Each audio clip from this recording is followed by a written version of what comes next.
آج کل تو جناب طلاق کا ریشیو اتنا بڑھ گیا ہے، ادھر شادی تھوڑے مہینوں بعد کہتے طلاق ہو گئی۔ ارے بھائی کچھ تو ٹائم دیتے رشتے کو۔ جو بزرگ ہیں میری بات سمجھ جائیں گے، جن کی شادی کو 25-30 سال ہو گئے ان کو میری بات جلدی سمجھ آئے گی، یہ نوجوانوں کو نہیں آتی سمجھنا۔ میرے پاس تو آتے ہی رہتے ہیں لوگ، کہتے ہیں عبدالحبیب بھائی بہت پریشان۔ کیا ہوا بھائی؟ بڑی دعاؤں سے شادی کی، شادی کے بعد گھر میں جھگڑے ہی اتنے، ماں کو بیوی پسند نہیں، بیوی کو ماں پسند نہیں، ماں کو سمجھاؤ تو بیوی ناراض، بیوی کو سمجھاؤ تو ماں ناراض، میں تو پریشان ہو گیا شادی کر کے، میں ختم کر رہا ہوں، طلاق دے رہا ہوں۔ تو میں نارملی نوجوانوں کو جو سمجھاتا ہوں آج لائیو سمجھا دیتا ہوں، شاید کسی کا گھر بچ جائے، کہ یاد رکھو شادی کے پہلے 4-5 سال ہمیشہ مشکل ہوتے ہیں، فیصلے میں جلدی مت کرنا۔ جن کی شادی کو 25-30 سال ہو گئے نا، ان سے پوچھو، ان کی شادی کے بھی پہلے 5 سال ایسے ہی گزرے تھے۔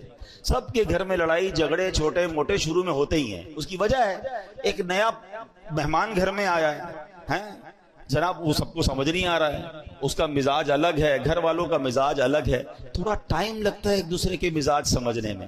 اللہ پاک بعد میں اولاد دے دیتا ہے، فیملی اولاد میں بیزی ہو جاتی ہے، گھر والوں کو بھی لگ پتہ جاتا ہے واپس جانا نہیں ہے، اس نے یہ آ گئی ہے تو یہی بہو بنے گی، تو باپ بھی سمجھ جاتی ہے، بیوی بھی سمجھ جاتی ہے، اور پھر گاڑی چل پڑتی ہے۔ شادی کا اصل سکون جو ہے نا وہ 5-7 سال بعد ہی ملتا ہے۔ ٹھیک ہے میرے نوجوانوں، جلدی نہ کیا کرو، یہ فیصلہ کر، یہ عورتیں بھی بہت کر، لڑکیاں بھی بہت کر رہی ہیں۔ ادھر شادی ہوئی 6 مہینے بعد اپنے ابو کو کہنا شروع کر دیا میں نے نہیں رہنا اس گھر میں، میری ساس ایسی ہے، میری نند ایسی ہے، میرا شوہر ایسا ہے، مجھے طلاق چاہیے، اور ابا بھی کہتا لے لو طلاق۔ اللہ کے بندوں، طلاق کے بعد عورت ہی پھنستی ہے، اس بیچاری کو دوبارہ رشتہ اتنا آسانی سے نہیں ملتا، اس کو بعد میں اپنے گھر میں بھی لوگ اجنبی سمجھتے ہیں۔ پتہ نہیں کیوں نہیں سمجھ رہی ہیں میری بہنیں، 2 بچے لے کر چلی گئی گھر میں کہ میں طلاق لے کر جاؤں گی، میرا ابا مجھے رکھے گا۔ ابو کب تک رکھے گا؟ ابو کا انتقال ہو گیا، پھر تمہیں کیا تمہارے بھائی سنبھالیں گے جن کی اپنی شادیاں ہو گئی ہیں؟ اتنی جلدی کر رہے ہیں لوگ طلاق میں، اتنا جلدی فیصلہ۔ قرآن کہتا ہے کہ جلدی مت کرو، فیصلے میں فاسٹ نہ ہو جاؤ، ٹائم لگتا ہے۔ یہ رشتہ 2-4 سال کا نہیں ہے، یہ زندگی بھر کا رشتہ ہے۔ اللہ کرے یہ جنتوں تک کا رشتہ بن جائے۔ ہر وقت فیصلہ کرنا ہے کہ ابھی ختم کرو، ابھی فیصلہ کرو، ابھی طلاق دو۔ یہ مرد، اللہ کا بہت بڑا احسان ہے کہ یہ طلاق کا حق مرد کے ہاتھ میں ہے۔ اگر یہ عورت کے ہاتھ میں ہوتا نا تو ہر دوسرے بندے کی طلاق ہو چکی ہوتی، ان کا تو کام ہی ہے یہ فیصلہ کرنا۔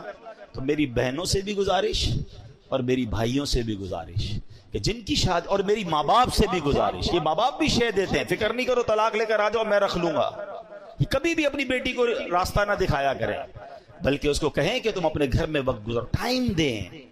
کچھ وقت لگتا ہے، اللہ کی رحمت سے انڈرسٹینڈنگ بھی ہو جائے گی اور اگلی زندگی بڑی خوشگوار اور پیار والی گزرے گی۔ اور مجھے آ کر کہا کئی لوگوں نے کہ آپ نے مشورہ دیا